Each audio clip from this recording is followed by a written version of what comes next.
Thank you, sir, for your. সবাইকে নমস্কার। আজকে আমি অত্যন্ত আনন্দিত, কারণ আমাদের বিধানসভার পশ্চিম কুঞ্জবন এডিসি ভিলেজের বাসিকুবরা এলাকায় মহারাজ কল্যাণ মাণিক্য একাডেমি এই বিদ্যালয়ের ফাউন্ডেশন ডে, এই অনুষ্ঠানে উপস্থিত রয়েছেন এই বিদ্যালয়ের একাডেমির প্রিন্সিপাল এবং যিনি ফাউন্ডার সুমেন দেববর্মা, রয়েছেন আমাদের নিতাই বল, শক্তিময়, রঞ্জন দেববর্মা, চক্রধর দেববর্মা, বিকাশ দেববর্মা, প্রমোদ দেববর্মা সহ এই বিদ্যালয়ের শিক্ষক শিক্ষার্থী এবং এখানে উপস্থিত অসংখ্য অভিভাবক, ছাত্রছাত্রী সবাইকে শ্রদ্ধা অভিনন্দন জ্ঞাপন করছি। আসলে আমি আবার একবারও এরকম একটা অনুষ্ঠানে এসেছিলাম এবং আমি ধন্যবাদ জানাই যিনি ফাউন্ডার, যে এই প্রত্যন্ত অঞ্চলেও এত সুন্দর একটা বিদ্যালয় গড়ে তুলেছেন এবং যার নামে মহারাজ কল্যাণ মাণিক্য, যারা এই রাজ্যের জন্য অনেক অবদান রেখেছে, সারা রাজ্যের জন্য, এটা বলতে গেলে বিশেষ মানে কি বলবো, অনেক সময়ের ব্যাপার যে আজকে ওই মহান ব্যক্তির নামে বিদ্যালয়।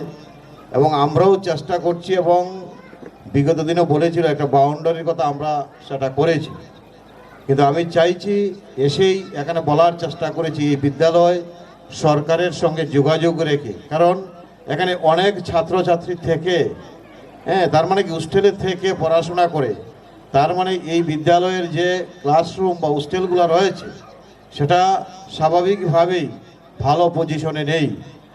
এই জায়গায় সরকারের সঙ্গে আলোচনা করা, ট্রাইবেল ওয়েলফেয়ার মিনিস্টারের সঙ্গে আলোচনা করা, এবং আমি বিগত দিন যখন এসেছিলাম সেটা করার একটা মানে আশ্বস্ত করেছিলাম, সেটা হয়েছে। আজকের দিনেও দাঁড়িয়ে আমি বলবো খুব বেশি বড় পরিসরে না করতে পারলেও 3টা রুম বিশিষ্ট আমার এমএলএ ফান্ডে থেকে একটা ঘর এখানটায় দেওয়া হবে আগামী অর্থবর্ষে, 25-26 অর্থবর্ষে, মানে মার্চ মাসের পরে আমি একটা স্যাংশন দেবো যাতে 3টা ক্লাসরুম পাকা বাড়ি তৈরি হয়।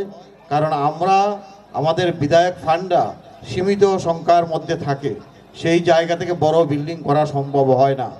একটা বিল্ডিং করতে পারি আমরা 10 লক্ষ টাকা খরচ করে, এরপর যদি করতে হয় আবার 10 লক্ষ টাকা, তারপরে 10 লক্ষ টাকায় 2টা বা 3টা ক্লাস হয় ফুল ওয়াল। তো এই জায়গায় দাঁড়িয়ে আমার ইচ্ছা শক্তি রয়েছে, আমি খুব আনন্দিত হয়েছি এই জায়গায় এত সংখ্যক ছাত্রছাত্রী পড়াশোনা করে, এবং এই ছাত্রছাত্রী আগামী দিনের ভবিষ্যতে গড়বে, এরাই আমাদের ভবিষ্যৎ, এরাই দেখবেন সমাজ তৈরি করবে। কাজেই এই জায়গায় আমাদের প্রত্যেকের সহযোগিতার প্রয়োজন এবং সেই কাজটা আমি করতে চাইছি। আমরা যারা রয়েছি প্রত্যেকে মিলে সেই কাজটা করব এবং শুভেন্দ্রকে ধন্যবাদ জানাই। এই এলাকায় আজকে আমি এসে শুনতে পেলাম শুধু এই এলাকার ছেলে মেয়ে নয়, আমার গুদাইবাড়ি, গগন সেনাপতি সহ বিভিন্ন এলাকার ছেলেমেয়েরাও সেখানটায় পড়াশোনা করে। তাই আমাদের দায়িত্ব সবাই মিলে সেই কাজটাকে এগিয়ে নিয়ে যাওয়া। এবং পাশাপাশি আমি শুনেছি উনি ট্রাইবেল ওয়েলফেয়ার মিনিস্টারের সঙ্গেও দেখা করেছেন, বিকাশ দেববর্মার সঙ্গে। আমিও নিজে ব্যক্তিগতভাবে কথা বলবো, সেটা সরকারের কাজ। আর আমি আমার ব্যক্তিগত এমএলএ ফান্ড থেকে যে কথাটা বলেছি সেটা যাতে আগামী ফাউন্ডেশন ডের আগেই আমরা সেটা করতে পারি, সেই জিনিসটা আমি চেষ্টা রাখব এবং সবাইকে আশ্বস্ত করব। আমি চাই আপনাদের সহযোগিতা, আশীর্বাদ, আমার কাজ করার মানসিকতা রয়েছে, কাজেই সেই সহযোগিতা আশীর্বাদ পেলে আমি আরও উৎসাহিত হব এবং সেটা করার চেষ্টা করব।